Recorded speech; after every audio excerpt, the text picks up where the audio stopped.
il n'y aura pas d'élection en Côte d'Ivoire. Il faut que M. Ouattara se retire.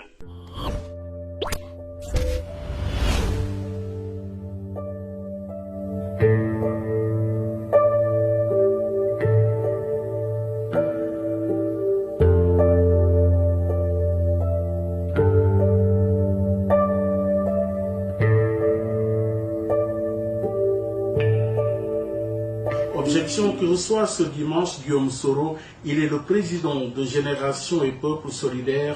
C'est en perspective de la présidentielle ivoirienne prévue ce 31 octobre 2020. Guillaume Soro, bonjour.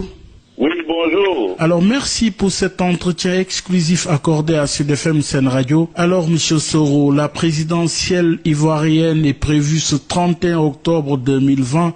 Avec le recul, dans quel état d'esprit se trouve aujourd'hui le candidat recalé? Je veux parler de Guillaume Soro. Alors, autant vous dire les choses très clairement, je suis non seulement inquiet, mais très préoccupé, parce que malheureusement en Côte d'Ivoire, le président actuel n'a pas réuni les conditions d'une bonne élection. Or, on sait qu'en Afrique, les guerres généralement partent des élections mal organisées et des élections impréparées. Donc, je suis très inquiet. Alors, vous dites être très inquiet, Guillaume Soro, en expliquant le pourquoi. Mais Guillaume Soro, le 14 septembre dernier, le Conseil constitutionnel a rejeté votre candidature à la présidentielle de ce 31 octobre. Dites-nous, Guillaume Soro, comment avez-vous accueilli cette nouvelle? Écoutez, sans surprise, mais profondément déçu, parce que le Conseil constitutionnel faillot et aux ordres corrompus par M. Ouattara n'a pas dit le droit. Parce que s'il y avait une seule candidature qui devrait être rejetée, c'est celle de M. Ouattara. Puisque la Constitution, notre loi fondamentale, interdit à M. Ouattara de faire un troisième mandat. Donc, nous sommes choqués et c'est pourquoi nous disons qu'il n'y aura pas d'élection en Côte d'Ivoire tant qu'il n'y aura pas d'élection démocratique et transparente. Oui, mais Guillaume Soro, juste après le rejet de votre candidature, vous l'avez appris, il s'agit de la Cour africaine des droits de l'homme et des peuples qui a sommé l'État de Côte d'Ivoire de valider votre candidature. Alors, pensez-vous que cette décision de l'instance judiciaire africaine sera prise en compte par le Conseil constitutionnel ivoirien? Mais justement, vous me donnez raison parce que vous savez très bien, depuis le magistère de M. Alassane Ouattara, il a corrompu la justice. Il n'y a plus de justice en Côte d'Ivoire. La justice est aux ordres. D'ailleurs, je vais vous faire une révélation. La liste des candidatures a été arrêtée à la présidence de la République par M. Ouattara. Nous avons même le nom de la personne qui a envoyé cette liste au Conseil constitutionnel, et le président du Conseil constitutionnel n'a fait que lire la liste venue de la présidente de la République de M. Ouattara. Si vous regardez attentivement la vidéo de la proclamation donc de la liste des candidats, vous verrez que le président du Conseil constitutionnel n'avait les yeux rivés sur le papier, incapable de s'en détacher. Alors évidemment, quand vous avez des juges corrompus comme nous les avons en Côte d'Ivoire, ils ne disent pas le droit. La Cour africaine des droits de l'homme et des peuples est reconnue pour son intégrité et sa probité. Et c'est pourquoi ils ont exigé que l'État de Côte d'Ivoire m'inscrive sur les listes électorales et me rende éligible. Alors, Guillaume Soro, récemment, vous avez déclaré lors d'une conférence de presse que tant que vous n'êtes pas candidat, il n'y aura pas d'élection en Côte d'Ivoire. Alors maintenez-vous cette décision, sinon que comptez-vous faire? Alors, ce n'est pas exactement ce que j'ai dit. Il ne s'agit pas d'une ambition personnelle de Guillaume Soro. dit simplement qu'il n'y aura pas d'élection en Côte d'Ivoire si le cadre électoral n'est pas transparent, démocratique et inclusif.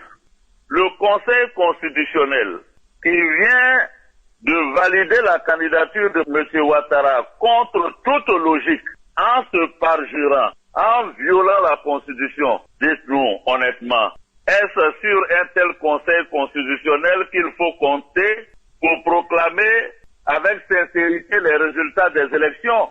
Donc, nous disons que pour qu'il y ait élection en Côte d'Ivoire, nous réclamons la dissolution du Conseil constitutionnel qui s'est parjuré et qui est auteur de haute trahison. Nous demandons la dissolution de la Commission électorale indépendante et la reprise totale du processus électoral. Donc vous êtes pour un report des élections, si on vous suit bien? Écoutez, ce n'est pas à moi de demander le report des élections ou non. Nous demandons la satisfaction des exigences que je viens de présenter et je vais être complet sur ces exigences. La dissolution du Conseil constitutionnel, la dissolution de la Commission électorale indépendante, la libération de tous les prisonniers et que tous les exilés politiques rentrent pour assumer leurs charges politiques dans leur pays. Si on peut le faire en 2 jours, il n'y a aucun problème. Mais ce sont des conditions préalables à toute élection en Côte d'Ivoire. Oui, mais Guillaume Soro, dimanche dernier, vous avez certainement suivi également cette sortie de l'EDS, le PDCI, RDA, l'UDPCI et plusieurs autres partis de l'opposition qui ont invité les populations à la désobéissance civile. Vous, de votre côté, partagez-vous ce point de vue? Mais évidemment que je partage ce point de vue. Vous vous souviendrez que le lundi, j'ai lancé un appel à l'opposition politique ivoirienne. Je leur ai demandé à tous de faire bloc et de faire une unité d'action. C'est dans la logique de cet appel que la réunion du dimanche a eu lieu, réunion à laquelle moi, ma formation et mon mouvement politique ont pris part. Donc j'endosse et j'assume pleinement le mot d'ordre de désobéissance civile. Vous savez que c'est le Mahatma Gandhi qui a initié la désobéissance civile parce qu'il a considéré que la désobéissance civile est un devoir sacré quand l'État est hors la loi et devient un État voyou. C'est ce qui est le cas en Côte d'Ivoire.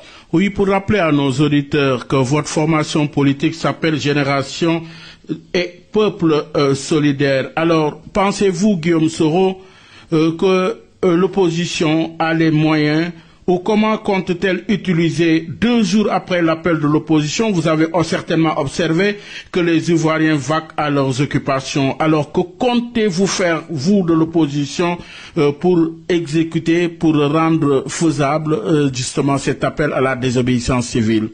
Ah non, il ne faut pas se méprendre sur le calendrier de l'opposition. Le président Bédié a dit que nous allons organiser la désobéissance civile. La désobéissance civile peut se traduire par un mot d'ordre de ville morte, de marche, de manifestation ou de sabotage. Donc nous avons d'abord défini le cadre des manifestations que nous allons engager sur le terrain, dont l'opposition est en train de s'organiser pour déterminer avec exactitude l'action, l'activité, le mot d'ordre précis que nous allons lancer. Oui, mais que comptent-ils faire, les opposants? Notre formation n'a pas encore commencé, mais elle aura lieu. Oui, mais que comptent-ils faire s'ils ne sont pas suivis, les leaders de l'opposition, par rapport à l'appel à la désobéissance civile? Non, l'opposition sera suivie. Le peuple de Côte d'Ivoire se mobilisera comme un seul homme pour faire barrage à Ouattara et à son 3e mandat. J'ai l'impression que vous ne prenez pas la vraie température de ce qui se joue. Justement, qu'est-ce qui se joue présentement? Troisième mandat, la question du 3e mandat, ce n'est pas un problème ivoirien. C'est un problème qui se pose à l'Afrique. Oui. Autant, nous, étudiants, nous nous sommes battus en 90 pour mettre à mort les partis uniques et ouvrir la voie du multipartisme, autant aujourd'hui, il faut qu'on se batte pour mettre un terme définitif au troisième mandat et pour ouvrir la porte à une vraie démocratisation. Donc, le peuple sénégalais, le peuple burkinabé, le peuple malien, guinéen, vous devez soutenir les Ivoiriens dans leur lutte contre les présidents à vie. Et je dis que nous allons nous mobiliser, nous allons chasser M. Ouattara et son troisième mandat. Oui, Guillaume Soro, vous avez parlé de la limitation du mandat en Afrique de l'Ouest, plus exactement. Aujourd'hui, avec le recul, vous dénoncez justement le troisième mandat, le principe même. Mais comment en est-on arrivé là? Qu'est-ce qui expliquerait cette obsession à un troisième mandat? Mais justement, le problème pour ce que je sais en Côte d'Ivoire, c'est que M. Ouattara a fait preuve de tromperie. Parce que quand nous votions la constitution ivoirienne, la main sur le cœur, M. Ouattara a juré que jamais il ne briguerait un troisième mandat. Malheureusement, il nous a trompés. Et personne n'est immunisé contre une tromperie. Le vrai problème du troisième mandat, c'est que certaines personnes arrivées au pouvoir se prennent pour des hommes providentiels. Et ils estiment que sans elles, rien n'est possible dans nos pays. Et ils veulent réduire les peuples à l'état de citoyens simples, écrasés, manipulés. Et ces hommes providentiels nous demandent, pour ceux qui sont musulmans, de faire les ablutions, pour ceux qui sont chrétiens, d'acheter le rosaire et de prier pour qu'ils soient immortels pour veiller sur nos États. Et ça, nous ne l'accepterons pas. Oui, vous ne l'accepterez pas, Guillaume Soro. Alors, aujourd'hui, Guillaume Soro, regrettez-vous aujourd'hui la rébellion de 2002, rébellion qui a combattu Laurent Gbagbo et qui a aidé à installer Alassane Dramane Ouattara au pouvoir? Non, je ne regrette pas de m'être rebellé. Je vous signale que le mot rebellé est un mot noble qui signifie qu'on se révolte contre un ordre tordu établi. C'est dans cette veine-là d'ailleurs que plusieurs écrits ont dit que Thomas Sankara était un rebelle, que De Gaulle était un rebelle, que Lumumba était un rebelle, que Nkrumah était un rebelle. Donc, je suis un rebelle, il ne faut pas le confondre avec gangster. Je ne suis pas un gangster. Dans ces circonstances, je me suis rebellé pour ne pas qu'on exclue les Ivoiriens de leur propre pays. Et Ouattara était une icône de cette exclusion. Mais je suis dessus et je regrette que la personne pour laquelle j'ai consacré 15 à 20 ans de ma vie se révèle être un piètre politicien aux tendances tyranniques. C'est pourquoi aujourd'hui encore je me rebelle. Oui, mais je suis contre l'exclusion de Gbagbo, l'exclusion de Blé Goudé et l'exclusion de tous les autres. Tous les autres, vous voulez parler de Laurent Gbagbo? Justement, Laurent Gbagbo, avez-vous pris langue avec Laurent Gbagbo? L'avez-vous rencontré? Qu'est-ce que vous vous êtes dit? Oui, j'ai pris langue avec Laurent Gbagbo au téléphone. Et je suis le même hier qui s'est battu pour ne pas qu'on exclue Alassane Ouattara de Côte d'Ivoire. Je suis le même aujourd'hui qui dit à Alassane Ouattara que je ne suis pas d'accord avec lui qu'il exile Gbagbo et qu'il exclue Gbagbo. Ce n'est pas normal. Gbagbo doit rentrer en Côte d'Ivoire et doit assumer ses charges politiques. Donc, si vous voyez, ma démarche est cohérente. Tant qu'il y aura de l'exclusion, tant qu'il y aura de l'injustice, vous retrouverez Guillaume le rebelle. Oui, Guillaume le rebelle. Lequel de Guillaume parle aujourd'hui? Le rebelle ou le reconverti? Lequel? Non, je suis Guillaume le même. J'ai dit que je suis d'accord que M. Gbagbo doit rentrer en Côte d'Ivoire. J'ai eu M. Gbagbo au téléphone, je lui ai présenté mes excuses, je lui ai demandé pardon pour mes manquements et aujourd'hui, lui et moi étant exclus, nous sommes en train de travailler pour rentrer dans notre pays. Parce que M. Ouattara que nous avons soutenu ne s'est pas montré à la hauteur de la tâche. M. Ouattara a une déception pour les Ivoiriens.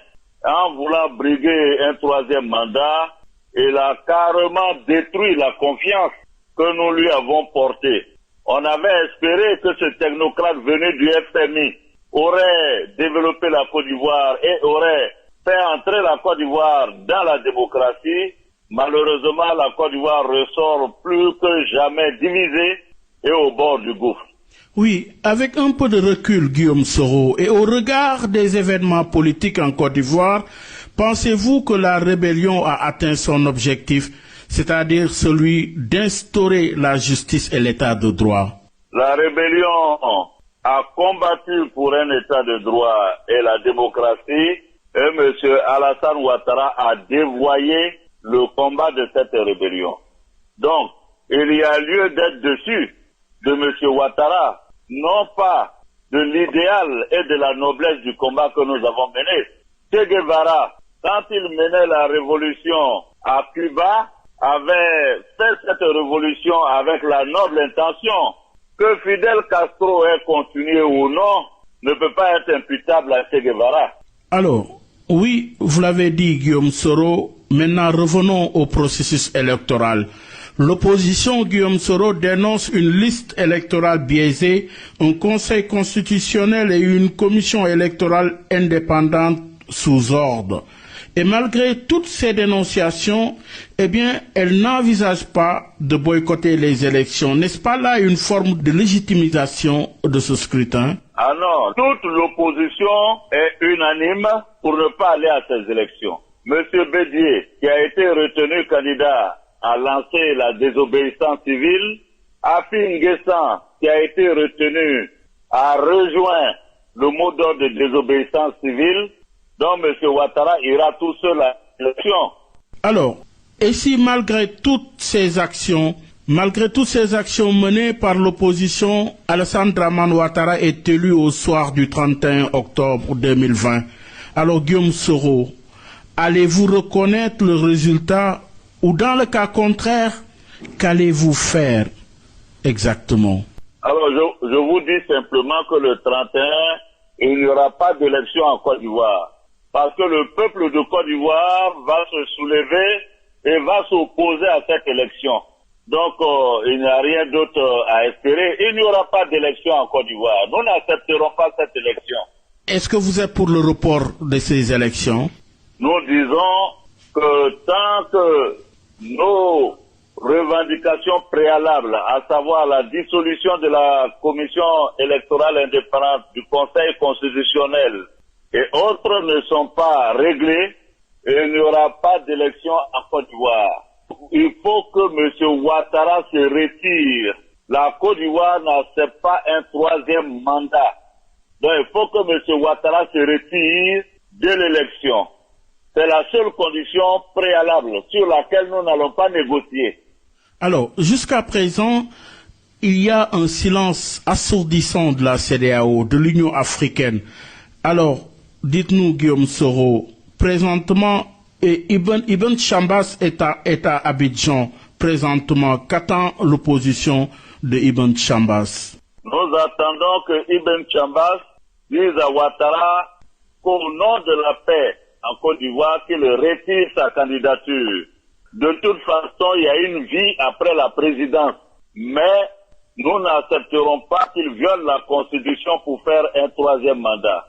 En ce qui concerne la CEDEAO, je vais être honnête avec vous.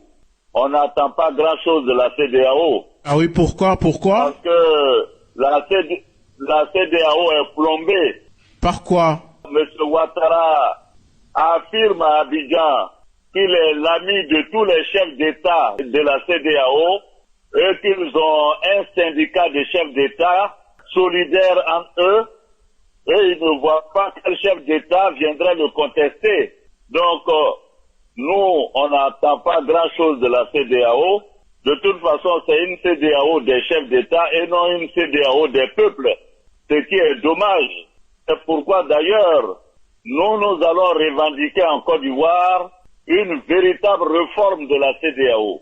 Donc, M. Ouattara nargue les Ivoiriens avec le fait que lui, il est l'ami de tous les chefs d'État de la CEDEAO et que personne n'ose. D'ailleurs, je vous informe qu'il était prévu que une délégation de la CEDEAO, une délégation de l'Union africaine accompagne M. Ibn Chambas pour l'audience. L'Africain Alassane a chassé la délégation de la CEDEAO et de l'Union africaine et n'a consenti qu'à recevoir le représentant des Nations Unies. C'est vous dire déjà ce que Ouattara pensait de la CEDEAO. Oui, mais au-delà de la CEDEAO, il y a l'Union africaine, mais il y a également de façon générale la communauté internationale. Qu'attend l'opposition de la communauté internationale aujourd'hui? Vous savez, moi je n'ai jamais pensé qu'il faut attendre quelque chose de la communauté internationale. Ce qu'il faut attendre, et la seule chose qu'il faut attendre, c'est le peuple de Côte d'Ivoire. Seul le peuple de Côte d'Ivoire est souverain.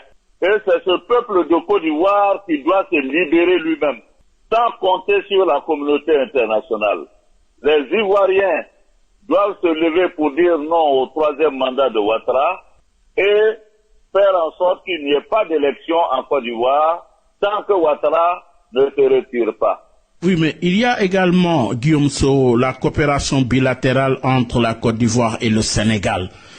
Aujourd'hui, de par l'histoire, vous avez suivi toutes ces étapes, il y a eu quand même une coopération renforcée entre nos deux pays. Dites-nous aujourd'hui, avez-vous pris contact avec le président Macky Sall ou qu'attendez-vous du Sénégal par le biais de son président Macky Sall? Alors, je vais être franc avec vous. J'ai évité de contacter le président Macky Sall depuis plus d'1 an. Pourquoi? Je ne voulais pas le gêner, Je connais le président Ouattara. C'est quelqu'un qui est inélégant et abrupt. La preuve, j'ai voulu aller en Guinée, à Conakry. Monsieur Ouattara a pris son téléphone pour appeler le président Alpha Condé pour lui dire qu'il interdisait à Alpha Condé de me recevoir à Conakry. Je n'ai pas voulu mettre le président Macky Sall dans une posture inconfortable et embarrassante pour lui. Vous savez, chacun a son destin. Mon destin, c'est en Côte d'Ivoire. Avec le peuple de Côte d'Ivoire, je me battrai avec le peuple de Côte d'Ivoire pour devenir président de mon pays. Alors, Guillaume Soro, aujourd'hui, vous êtes à 1 mois et 2 semaines de la présidentielle prévue ce 31 octobre 2020. Vous êtes présentement en France, plus précisément à Paris. Alors, craignez-vous pour votre vie? Je vais vous dire une chose. La vie appartient à Dieu. Et la vraie sécurité d'un homme politique, seul Dieu l'assure convenablement. Donc, je remets ma vie et ma sécurité dans les mains de Dieu. Et c'est quelqu'un qui a échappé à un attentat dans un avion qui vous parle. Dans ces circonstances, la seule chose que je demande au peuple sénégalais, épris de paix, à ce peuple valeureux du Sénégal, je demande qu'il continue à prier pour la Côte d'Ivoire, qu'il s'associe au combat des Ivoiriens, et qu'ensemble nous puissions nous débarrasser de Ouattara, qui est en train de détruire la Côte d'Ivoire, et qui va amener la Côte d'Ivoire à une guerre intercommunautaire. Ah oui? Ça fait 1 an. Je suis en train d'interpeller les uns et les autres pour dire que M. Ouattara va brûler la Côte d'Ivoire. On ne m'a pas écouté. Enfin, je veux que vous le sachiez et que vous portiez votre soutien aux peuples de Côte d'Ivoire pour avoir la démocratie. Nous méritons l'état de droit et la démocratie. Alors, Guillaume Soro, avez-vous l'impression qu'aujourd'hui, le 3e mandat en Côte d'Ivoire risque d'être une source d'embrasement de ce pays et au-delà de ce pays, toute la région ouest africaine? Absolument, absolument. On ne peut pas accepter que des chefs d'État qui prennent nos peuples pour des abrutis, contournent les constitutions, les tripatouillent pour rester indéfiniment au pouvoir. Ce n'est pas possible, il faut qu'on nous respecte. Les chefs d'État ont quand même un devoir de considération vis-à-vis des peuples. Alors si Alassane Ouattara fait un troisième mandat en Côte d'Ivoire, est-ce que demain nous pourrons dire à Mamadou Bouhari de ne pas faire 3 mandats? Est-ce que nous pourrons dire demain à Nana Akufo-Addo de ne pas faire 3 mandats, à Talon de ne pas faire 3 mandats, à Macky Sall de ne pas faire 3 mandats? Mais donc, il faut que ce soit clair. Le peuple sénégalais doit se tenir debout aux côtés du peuple ivoirien, parce que ce n'est pas seulement un problème de la Côte d'Ivoire, pour dire non au 3e mandat dans l'espace de la CEDEAO.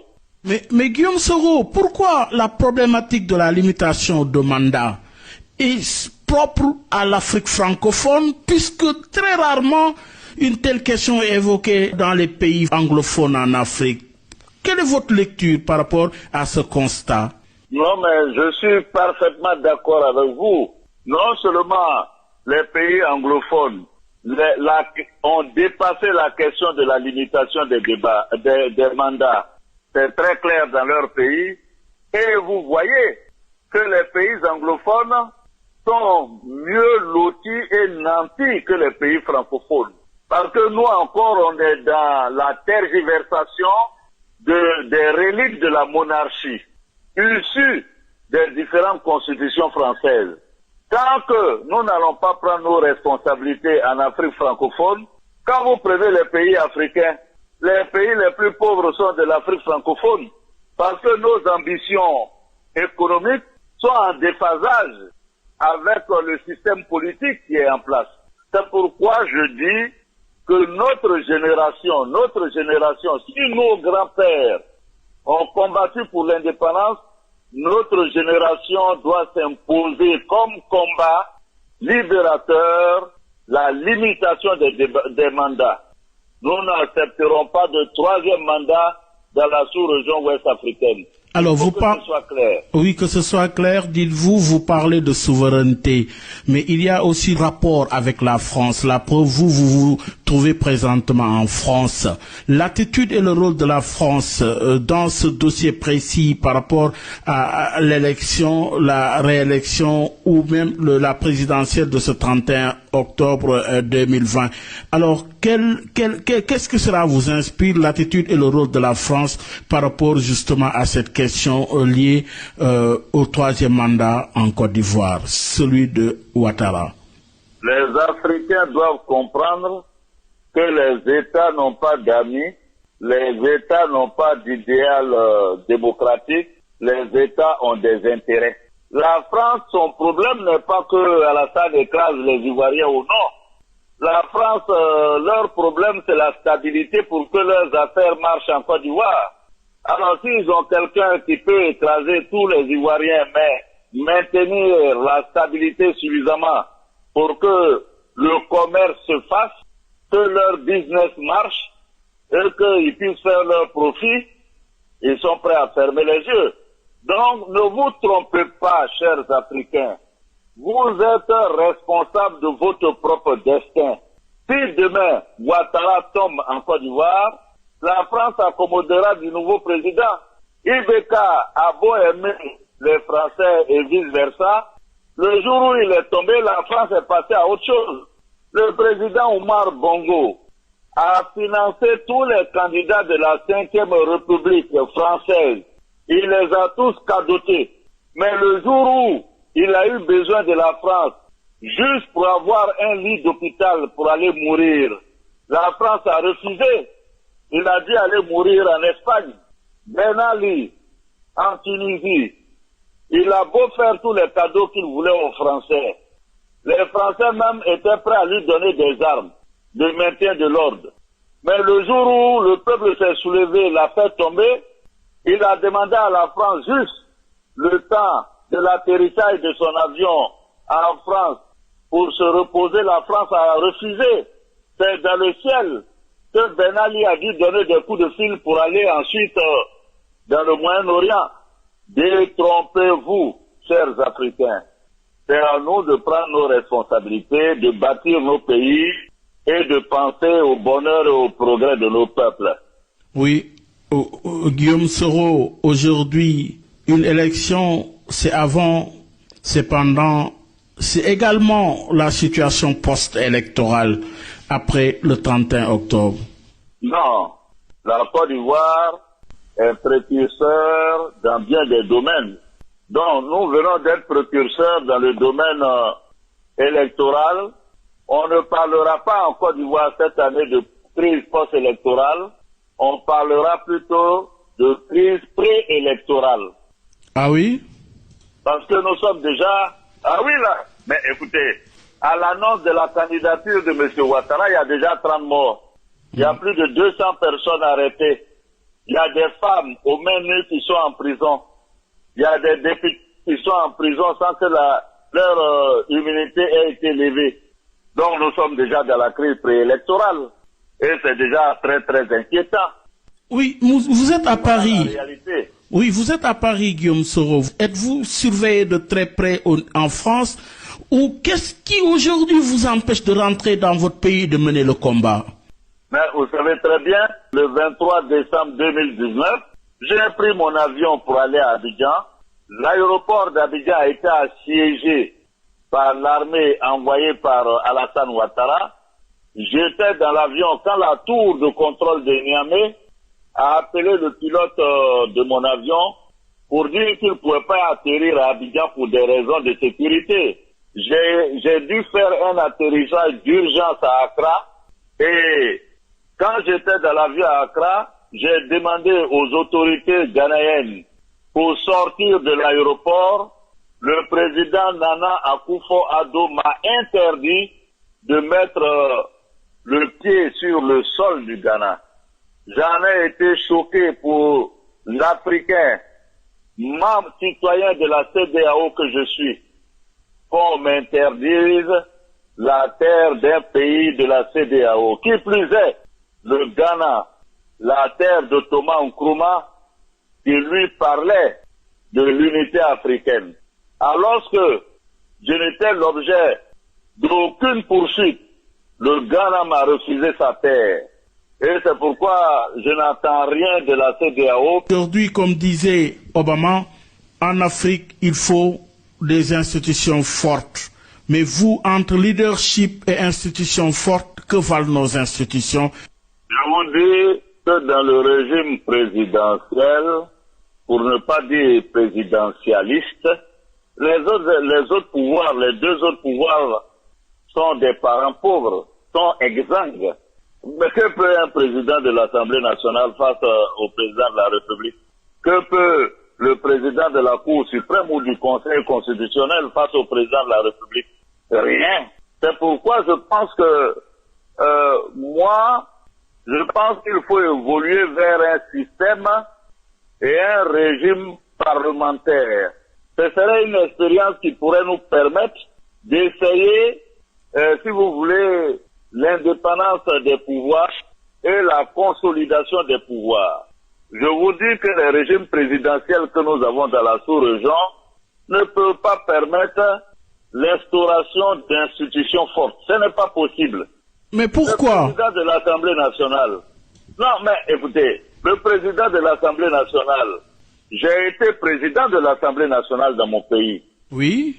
Mais le président de l'Assemblée nationale, l'état de droit ne peut que reposer que sur une justice indépendante et une armée républicaine. Je donne mon exemple. J'étais président de l'Assemblée nationale quand le président Ouattara a voulu que je démissionne. Si je voulais lui résister, c'est le président Ouattara qui a l'armée dans sa main. Tant que le président de la République a l'armée, il a la justice, qu'est-ce qu'un président de l'Assemblée peut faire? Chez vous au Sénégal, qu'est-ce que votre président de l'Assemblée peut faire? S'il rentre en crise avec le président de la République, il suffit que le président de la République envoie 2 chars devant l'Assemblée nationale et c'est terminé. Donc, tant qu'il n'y aura pas d'état de droit, c'est-à-dire une justice indépendante et une armée républicaine, nous ne pourrons pas avoir ces institutions dont vous parlez. Alors donc je dis, oui, c'est un leurre dans un régime présidentialiste de parler d'institutions fortes.